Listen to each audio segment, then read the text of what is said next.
I surprised my wife in a hotel. But the secret I found changed everything. I never thought a single phone call would unravel the life I believed was solid.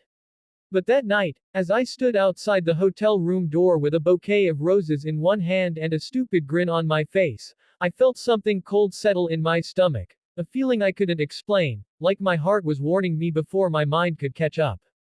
I was supposed to be surprising my wife, Emily, during her business trip. Instead, what I discovered in that room would change everything I thought I knew about marriage, loyalty, and healing. Emily and I had been married for 8 years. We weren't perfect, but who is? We had our fights, we had our moments of distance, but we always found our way back. Or at least, I thought we did. Recently, though, something felt different. She had become more secretive, more anxious. Her phone was always face down. Late night work calls became common. And when I asked what was wrong, she gave me the tired smile and told me she was just stressed. I wanted to believe her. I tried to believe her. But deep down, a knot was forming. Her birthday was coming up, and she had a business conference at a hotel 2 hours from home. I wanted to show her we were okay. That we were still us.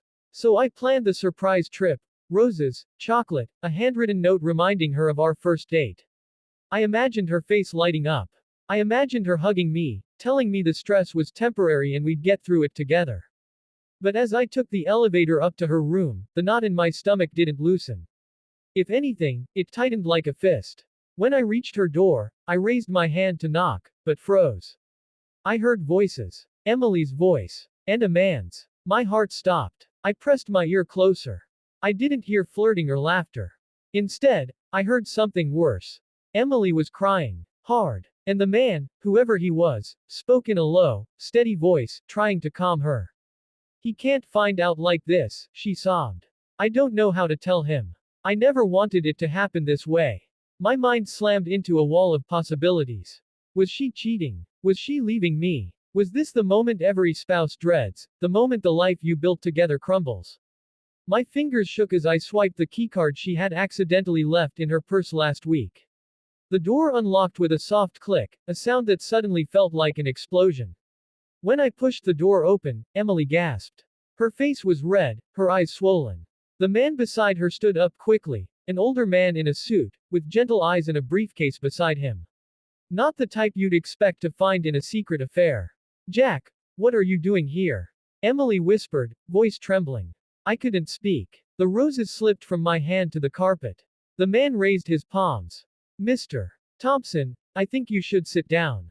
I didn't sit. Tell me what's going on, I said, my voice cracking more than I wanted. Emily looked at me with a grief I didn't understand yet. She walked toward me, but I stepped back. I wasn't cheating, she said, shaking her head quickly. I swear on everything, I wasn't. This is something else. The man spoke up. My name is Dr. Calloway. I'm a specialist. Emily has been seeing me for the past 3 months.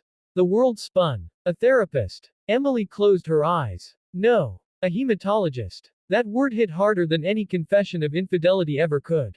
What? Why? I stuttered. Emily sank onto the edge of the bed like her legs couldn't support her. Jack, I'm sick. I didn't know how to tell you. I was diagnosed 3 months ago.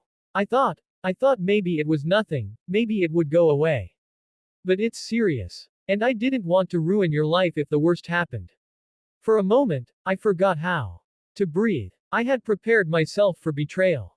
But instead, the truth that hit me was fear. Fear she had been carrying alone.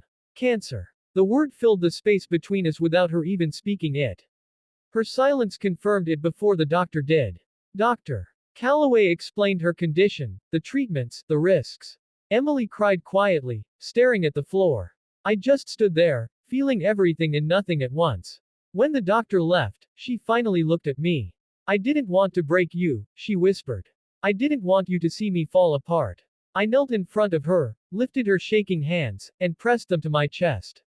You don't keep me away from your battles, I said. You let me fight them with you. Her tears soaked my shoulder as she collapsed into me. For a long time, we just held each other, the weight of the truth settling around us like heavy dust. But the story didn't end there.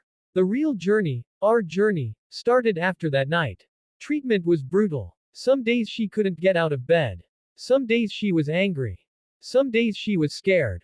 And some days, when the sun hit her face just right, she looked like a miracle. I became her anchor. She became my reason to fight. Our marriage didn't fall apart. It rebuilt itself, stronger and clearer than before. We had moments of hope and moments of despair. Nights where she cried in my arms and nights where I held her hand through hospital bed rails. But every step, we took together. Months later, after a long battle, the doctors finally gave us the words we had been praying for. No signs of disease. Emily broke down sobbing. I did, too. We held each other like two people who had survived a hurricane. That night, back at that same hotel where everything changed, I surprised her again. This time not with flowers or chocolate, but with a simple vow. I'm here. I'm staying. We face everything together. Life will throw secrets at you, some that shatter you, some that reshape you. But love isn't about avoiding the hard moments. It's about choosing each other through every storm. Emily and I still have scars. But they remind us of what we survived. And now, when she looks at me, I don't see fear or secrets. I see strength. I see us. I see a story that didn't break, it evolved. And that's what changed everything.